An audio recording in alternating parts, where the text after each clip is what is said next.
Story appears ordinary till you see the core side of it. And what you're looking for is the story behind the news.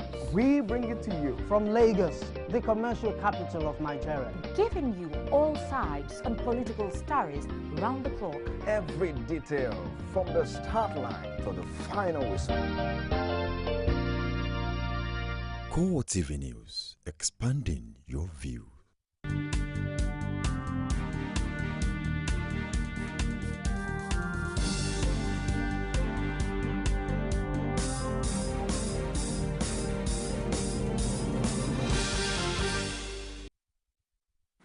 Welcome to CoreTV News on the Hour. I am Martins Dixon. The Osun State chapter of the All Progressives Congress says the People's Democratic Party has moved millions of ballot papers into the state in a bullion van. The party made this allegation in a statement signed by its state chairman Adelowo Adebi and the director of publicity Kunle Oyatomi. It said the bullion van was parked at the PDP secretariat until the early hours of Thursday before it was taken into an unknown destination. According to APC, the ballot papers were brought in preparatory to thumb printing at a Catholic school in Ife-Odan before being added to the party's tally in all wards and councils on Saturday. The party also said it has credible information on plans to use vehicles belonging to the Federal Road Safety Commission for the distribution of the ballot papers to the selected areas where the PDP plans to use them to subvert the wishes of the people. The People's Democratic Party has described threats by the All Progressives Congress to set up a parallel government if the 2015 presidential election is rigged as a ploy to destabilize the country. PDP spokesman Olisa Metu said at a news conference in Abuja that the threat is a confirmation of his position on the opposition party. He also insists that it proves that APC is more keen on destabilizing the country. This therefore explains why they have been making inflammatory statements and publishing negative advertorials and articles in local and international media to incite Nigerians, embolden insurgents, and stir hatred and division among the populace, while balkanizing the nation along its fault lines. All the pocket of anti-government protests and calls for civil disobedience in parts of the country bear the imprint of the APC and are geared towards cultivating a fertile ground for them to unleash a reign of terror across the country. The importation of talks to cause confusion in most of the elections we've had, including in Anambra, Ekiti, and now Osun State, is all part of the plot to discredit the electoral system and truncate the 2015 elections. Activities leading to the Osun governorship election were full of strategies and persuasion by the political parties contesting the governorship of the state. In this special report, Olajumoke Olatunji examines the intrigues leading to the election day. As preparations for the Osun State August 9 governorship election nears its climax, candidates in the election, especially those considered as frontliners, have continued to engage themselves in war of words over attempts to manipulate the polls results and who will ultimately come out victorious. The incumbent Governor Rauf Aregbesola and his political party, the All Progressives Congress, have issued a warning to its followers to resist by any means attempts by the PDP to void their votes, encouraging them to stay and watch proceedings at various polling units after casting their votes. The People's Democratic Party candidate Iyola Omishiri, on the other hand, accused the APC of importing mercenaries from neighboring Oyo and Lagos states to disrupt the election. Another prominent candidate in the election, former Secretary of Osun State and candidate of the Labour Party, Fatai Akinbade, says the Osun people have rejected the APC and PDP. Therefore, the two parties in their desperation are relying on violence. The incumbent Governor Rauf Aregbesola had to battle in court for 3.5 years to have its mandate given by the people in the 2007 polls restored. Work harder, we mobilize more, and we beseech God to crown our effort with absolute success. That's the lesson. We are working hard from ward to ward, town to town, village to village, because the vote must count. In the case of Alhaji Akibade, the confidence is there because people are really yearning to come out and vote for me. The June 21 governorship election in Ekiti State, which saw the APC governor Kayode Fayemi lost to Ayo Fayoshi of the PDP in a landslide victory, has also sent shivers down the spines of the All Progressives Congress in Osun State, as the party at the center have assured that it will repeat the same feat in Osun. However, the APC candidate Ralph Aregbesola has intensified his efforts to join forces with every relevant politicians in the state in order to ensure he comes out tops in the election. The first civilian governor of the state, Isiaka Adeleke, the immediate past governor Olagusoye Oyinlola, recently joined the All Progressives Congress with their followers and vowed to resist PDP takeover of the state. I governed the state for 7.5 years. Akande has been governor. Isiaka Adeleke has been governor.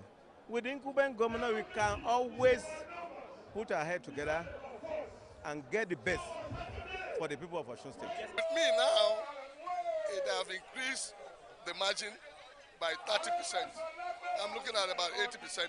Again, the atmosphere appears tense in Osun as history have it that since return to democracy, no individual had been voted back-to-back as governor.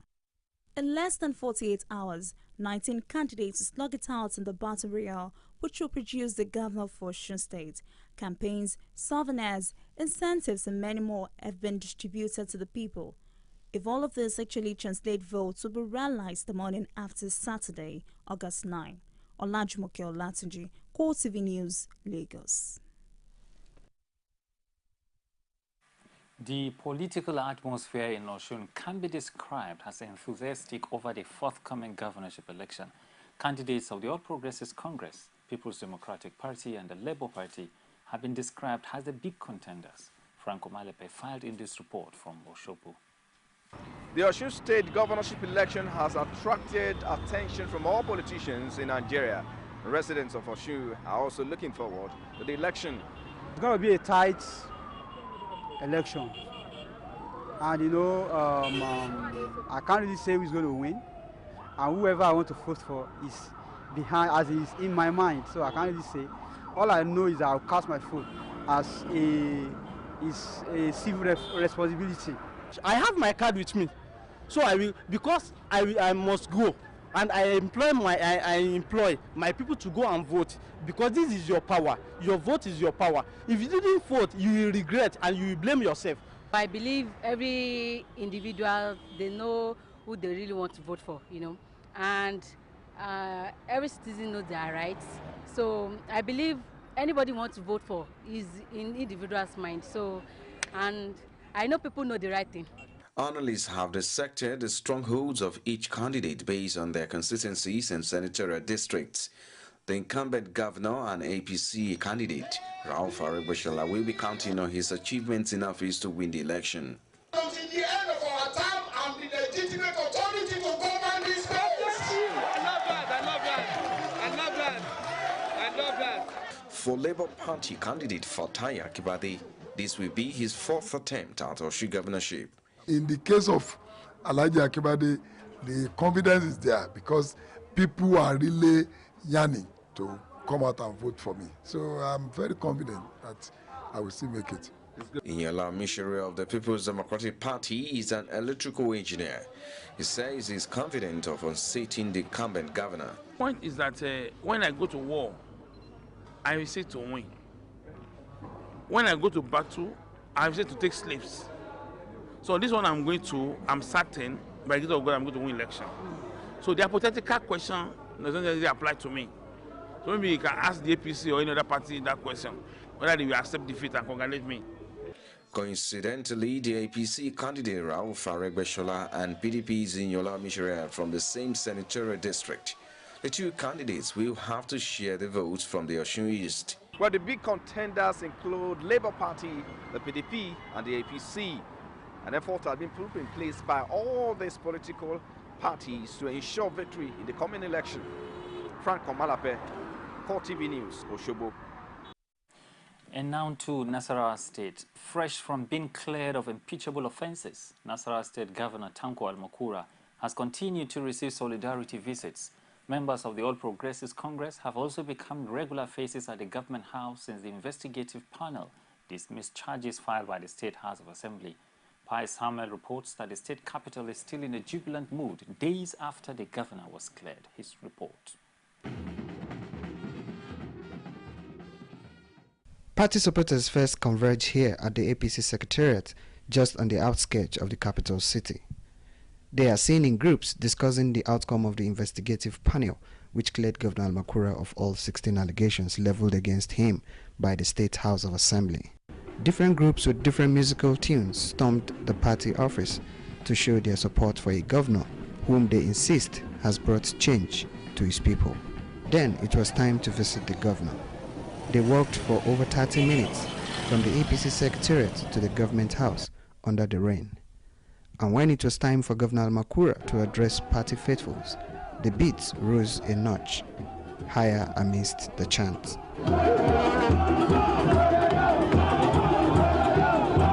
Now, satisfied, they are eager to hear from the governor.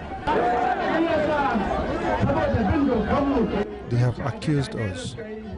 We have appeared before the panel, but they failed to come and appear. We are law-abiding people. If it was true, why didn't they show up? Many in the crowd are sure that the state would have been in mourning if the panel had found the governor guilty. We are celebrating the Constitution of the Federal Republic of Nigeria. We are celebrating the rule of law. We are celebrating the challenge against impunity by State House of Assembly of Nasarawa State. We are celebrating development. We are celebrating progress in Nasarawa State because this is the first time that a governor has been vindicated by an impeachment panel, and we are happy for that. My governor appear, the party is vindicated, the government is vindicated, Alhaji Tanko Almakura is vindicated. And this is our amiable governor, because Umaru Tanko Almakura, he is the amiable governor.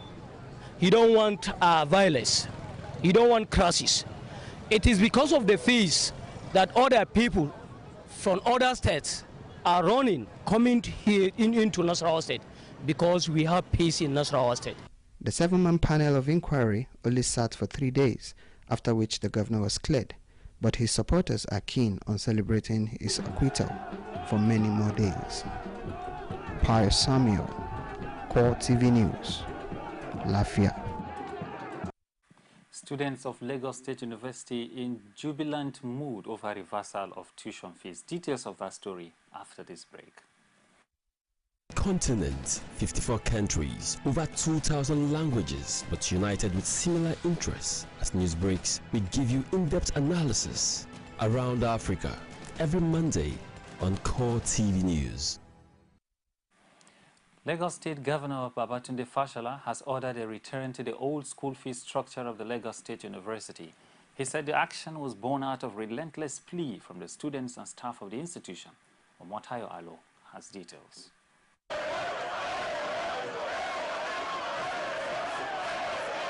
Students exploded in shouts of joy and gratitude when Governor Fashola announced the reversal of the school fees to the old rates. Before the governor's announcement, Vice-Chancellor of the university, John Obafonwa, urged the university body to look beyond the difficulties they are facing and work together for the great good of the institution.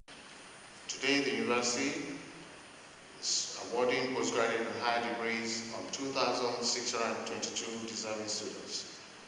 This sums up to a total of 11,791 graduates.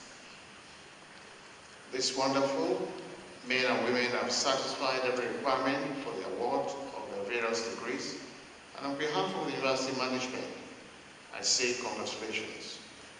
While we celebrate the products of this great institution, we must not fail to recognize and indeed admit the challenges that we have to contend with. Speaking at the 19th convocation ceremony, which also coincides with the 30th year of LASU's establishment, Fashola says the decision to reverse the old fees is aimed at putting an end to activities of busybodies who are manipulating the situation for personal interests. Our children have also shown that they can choose this path of conflict resolution by reaching out to me, for a revision of their fees, which I had acceded to in consultation with the State Executive Council, that gave a reduction of 38 to 60% across board. We have also had to consult very extensively, and we have come to the conclusion that the current economic realities of our country compel a return to the old school fee structure. While commissioning the Lagos State University School of Transport building, Fashola restated his commitment to providing quality and relevant education to all. He added that the practical experience students garner from the new school will help improve the country's transport system. The reversal is hoped to bring an end to the numerous protests generated by the initial hike in the tuition. Omotayo Alo, CoreTV News, Lagos. That's all we can take on this hour. Join us on top of the hour for more news. I am Martin Dixon. Do enjoy the rest of our programming.